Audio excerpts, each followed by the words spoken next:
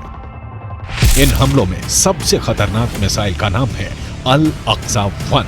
अल Aqsa 1 Iran की फतेह 110 का ही एक नया वर्जन बताया जा रहा है, या कहें कि ईरान ने यह मिसाइल इराकी हिजबुल्लाह हश्द अल शाबी को सप्लाई की और उसने इसका नाम बदलकर अल अक्सा 1 कर दिया।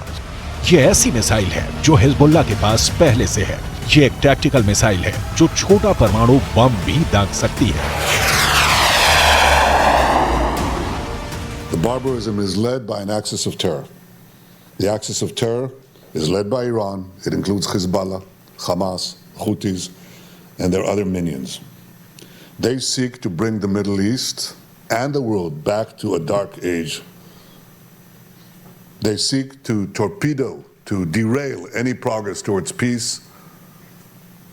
and the progress and the promise that we had in our budding peace treaties with our Arab neighbors. इसीलिए इस बैलिस्टिक मिसाइल को लेकर अब सबसे बड़ा सवाल पूछा जा रहा है कि क्या हिजबुल्लाह के पास टैक्टिकल हमले के लिए परमाणु बम भी हो सकता है? ऐसा परमाणु बम जिससे कम दायरे में बड़ी तबाही मचाई जा सके। क्या हिजबुल्लाह के चीफ हसन नसरल्लाह ने यह परमाणु सीक्रेट अभी तक छुपा कर रखा हुआ है? 2006 में अमेरिकी कांग्रेस को दी गई एक रिपोर्ट में कहा गया था कि लेबनान की मिलिशिया हिजबुल्लाह के उत्तर कोरिया से गहरे संबंध हैं। उत्तर कोरिया हिजबुल्लाह को हथियार भी देता रहा है। इसमें रॉकेट और मिसाइल से लेकर बम और गोले भी हैं। उत्तर कोरिया के लीडर किम जोंग उन को हिजबुल्लाह का बहुत बड़ा फैन कहा जाता है। उत्तर कोरिया ने फिलिस्तीन का भी हमेशा समर्थन किया है और अब दक्षिण कोरिया से ऐसी रिपोर्ट आ रही है कि जो रॉकेट हमास और हिजबुल्लाह इस्तेमाल कर रहे हैं उन पर मेड इन उत्तर कोरिया वाली छाप लगी हुई है। इनका लॉन्चिंग सिस्टम 2014 में ही उत्तर कोरिया से सप्लाई किया गया था। ऐसे रॉकेट हमास को भी मिले, हिजबुल्लाह को भी दिए गए। इसमें 122 मिलीमीटर का कात्यूशा रॉकेट भी है, जिससे हिजबुल्लाह ने उत्तरी इजराइल पर हमले तेज किए हैं। सवाल है, हिजबुल्लाह और किम जोंग उन का याराना डेंजर मार्क के ऊपर जा चुका है, और क्या इसमें कोई परमाणु सीक्रेट भी छुपा हुआ है?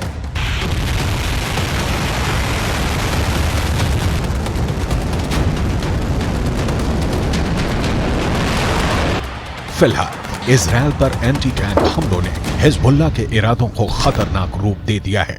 इजराइल हिजबुल्लाह के हथियारों को लेकर डरा हुआ है, क्योंकि उसने अब तक जो एक्शन दिखाया है उसमें इजराइल की कई बड़ी पोस्ट के चीथड़े उड़ चुके हैं। हिजबुल्लाह ने 3 तरह की एंटी टैंक गाइडेड मिसाइलें इस्तेमाल की। ये है कॉर्नेट, इसकी रेंज 5 किलोमीटर तक है। ये रूस की मिसाइल है, लेकिन अब ईरान इसका देसी वर्जन देहलाविया तैयार कर चुका है, और ऐसी बहुत सी मिसाइल अब हिजबुल्लाह के पास हैं। दूसरी है BGM-71 anti tank guided missile, range है 3.5 किलोमीटर। ये अमेरिका में बनी मिसाइल है, लेकिन अब इसकी नकल ईरान तैयार कर रहा है और उसने हिजबुल्लाह को सप्लाई की है। तीसरी है 85 कॉन्कोर्स, रेंज 4 किलोमीटर। ये भी रूस ने बनाई है, और अब ईरान में ये तोसान नाम से तैयार की जाती है। इजराइल ने सीरिया से खतरे को देखते हुए गोलान पहाड़ियों में भी टैंक पहुंचा दिया है। ये हिस्सा पहले सीरिया का हिस्सा था, लेकिन 1967 के युद्ध में सीरिया से इजराइल ने इस हिस्से को अपने कब्जे में ले लिया। लेबनान, सीरिया और इजराइल के ट्राई जंक्शन वाले इलाके में हिजबुल्लाह का पूरा कंट्रोल है। इजराइल पर वार करने के लिए उसको जो मिसाइल मिली है, वो उसे ईरान से सप्लाई की जाती रही है, और ऐसी मिसाइलों का हिजबुल्लाह के पास बहुत बड़ा जखीरा है। तीनों मिसाइल बहुत ही घातक है, लेकिन अब एक बड़ी मिसाइल का नाम सामने आ रहा है, वो है फतेह 110। इस मिसाइल से नेतन्याहू को डर लग रहा है, तो उसकी बहुत बड़ी वजह है ईरान की ये मिसाइल 300 किलोमीटर तक हमला कर सकती है, और ये अपने टारगेट के 3 मीटर के दायरे में गिरती है। एक बैलिस्टिक मिसाइल का इतना सटीक होना बहुत बड़ी बात है, और यही बात इजराइल को परेशान कर रही है। फतेह 110 की 2 और खास बातें हैं, जिसकी वजह से इसे रोकने में इजराइल को बहुत मुश्किल आ सकती है। ये सॉलिड फ्यूल वाली मिसाइल है, ये कम वक्त में लॉन्च के लिए तैयार की जा सकती है, और ये रोड मोबाइल है, यानी इसे कहीं से भी लॉन्च किया जा सकता है, और फिर अपना ठिकाना बदलना बहुत आसान है।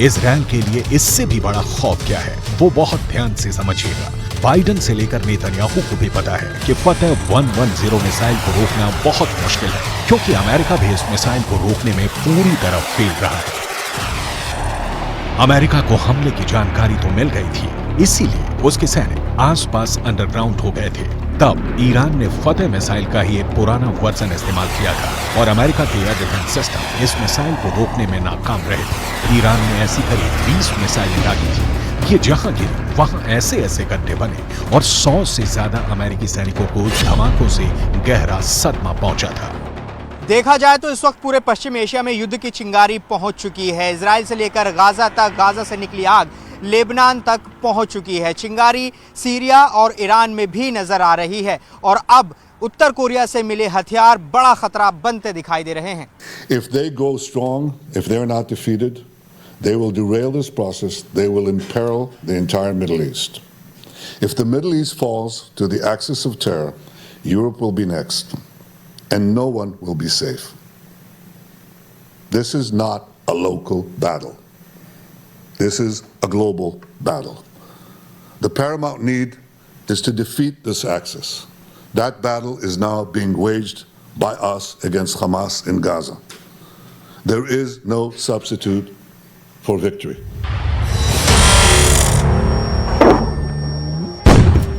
हिजबुल्लाह का खतरा बहुत बड़ा है, ये इजराइल भी जानता है, और अमेरिका भी। अगर हिजबुल्लाह ने गियर बदला तो इजराइल के लिए उसे रोकना आसान नहीं होगा। यही वजह है कि अमेरिका के विदेश मंत्री एंटनी ब्लिंकन इराक का भी दौरा कर चुके हैं। जब ब्लिंकन इराक पहुंचे तो वो बुलेट प्रूफ जैकेट पहने हुए थे। इराक में ऐसा खतरा बताता है कि अमेरिका इस वक्त वहां की मिलिशिया हश्द अल शाबी से भी घबराया हुआ है, क्योंकि ईरान समर्थित इस गुट ने अब इराक और सीरिया दोनों जगह अमेरिका के अड्डों पर हमले शुरू कर दिए हैं।